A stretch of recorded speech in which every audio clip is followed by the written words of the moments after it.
우리가 사회 초년생들 아니면은 이제 대학생들, 또 직장을 얻으려는 분들, 이런 분들이 방을 얻을 때 어디를 먼저 가나요? 인근에 있는 공인중개사 사무실을 방문하게 되는 게 좀 일반적이라고 할 수 있는데요. 요새는 전세자금 대출 같은 경우에도 워낙 잘 되어 있다 보니까 또 1억 내외의 또 전세 계약도 많습니다. 물론 뭐 그 금액보다 높은 건 당연히 있겠죠.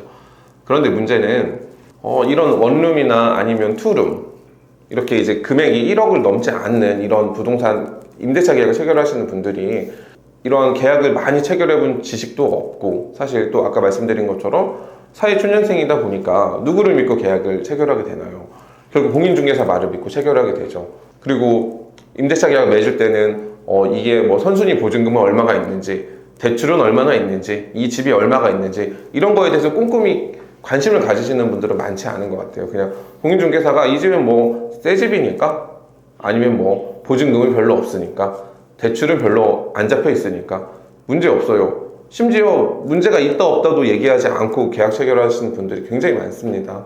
자, 오늘 소개해드릴 사건은 이 임대차 보증금 반환 사건 중에서도 최근에 굉장히 많이 일어나고 있는 공인중개사와 공인중개사 협회를 상대로 하는 소송에 대해서 말씀드리려고 하는데요.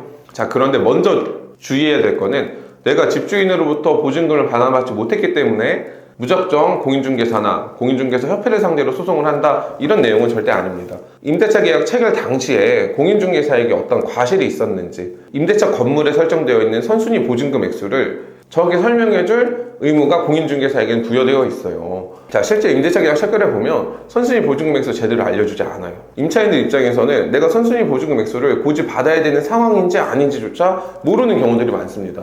이때 비로소 공인중개사 내지는 공인중개사 협회를 상대로 소송을 진행해야 하는 겁니다. 이번에 임대인으로부터 받지 못한 보증금이 한 1억이에요. 그러면은 재판을 통해서는 얼마나 받을 수 있을까요? 뭐 이렇게 질문을 하실 수 있겠죠. 그리고 가장 중요한 질문이겠죠. 자, 그런데 법원에서는 공인중개사는 선순위 보증금 액수를 정확하게 고지해야 될 주의 의무가 있어 라는 건 분명히 인정을 하고 있어요.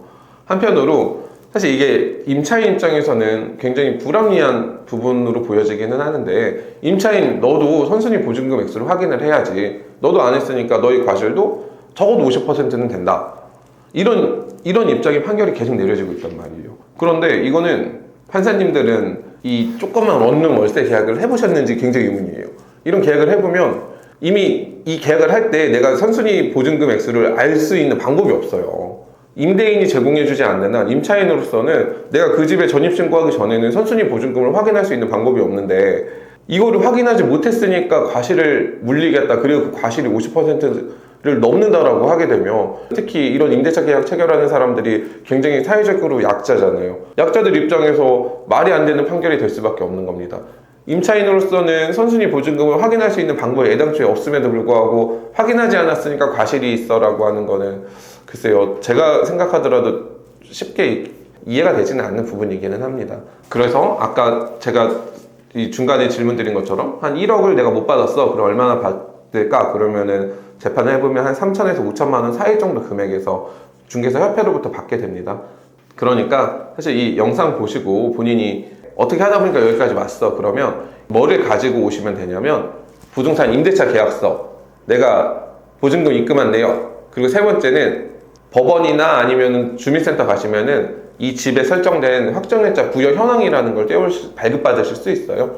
이거 이렇게 발급받으셔서 사무실로 방문해 주시면은 제가 내용을 검토해가지고 소송이 가능한지 가능하지 않은지를 말씀드리겠습니다. 공인중개사 협회는 돈이 많아요, 아무래도 개인보다. 그래서 우리가 이 공인중개사의 과실을 입증할 수 있기만 하면 공인중개사 협회로부터 돈을 받으면 되는 거라서, 뭐 이럴 경우에는 좀 소송을 진행하시는 걸 저는 좀 추천을 드립니다. 자, 여기까지 시청해 주셔서 감사드리고요. 구독, 좋아요, 알림 설정해 주시면은 그간 궁금했던 더 많은 이야기들을 빠르게 만나보실 수 있습니다. 오늘 영상 이만 마치겠습니다.